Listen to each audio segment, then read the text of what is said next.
Sabi po niya, bakit ako na senador ang hinahanapan mo ng aksyon? Yung amo mo diyan nakatira, bakit hindi mo tanungin? Lahat kayo sa akin nakatingin.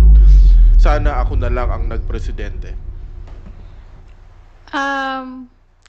Una, bilang senador, kasama din naman sa tungkulin niya yung pagbalangkas ng budget ng bansa. Galing sa House, papunta sa Senate. Kaya nung kinwestiyon niya kung ano yung nangyayari sa pangangalaga ng San Juanico Bridge, sinagot lang natin na alam ko, sigurado ako. Based on records, meron din namang mga pondong nailagay for the maintenance ng San Juanico Bridge since 2018, mismo advocated by the congressman, the representative of the 1st District of Leyte, para nga mismo dun sa San Juanico Bridge na yon.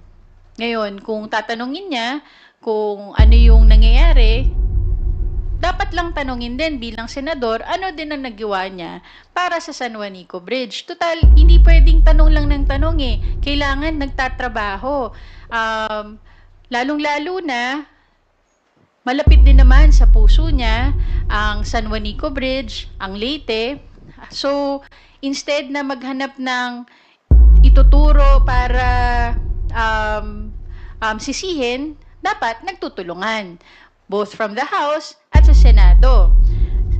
According to records in 2018, nagkaroon ng pondo para sa San Juanico Bridge of 27 million, noong 2019, 22 million, 2021, 105 million, 2022, 90 million, 2023, 150 million. 2026 ay may proposal pa lang na madadagdagan yung pondo to 400 million para nga sa pangangalaga. Ito ay initiative ng House of Representatives. Gusto din natin malaman ano din ang initiative ng Senado. Total, gusto din nila malaman kung ano ang nangyayari, nasa posisyon sila para gumawa ng solusyon, hindi maghanap ng sisi.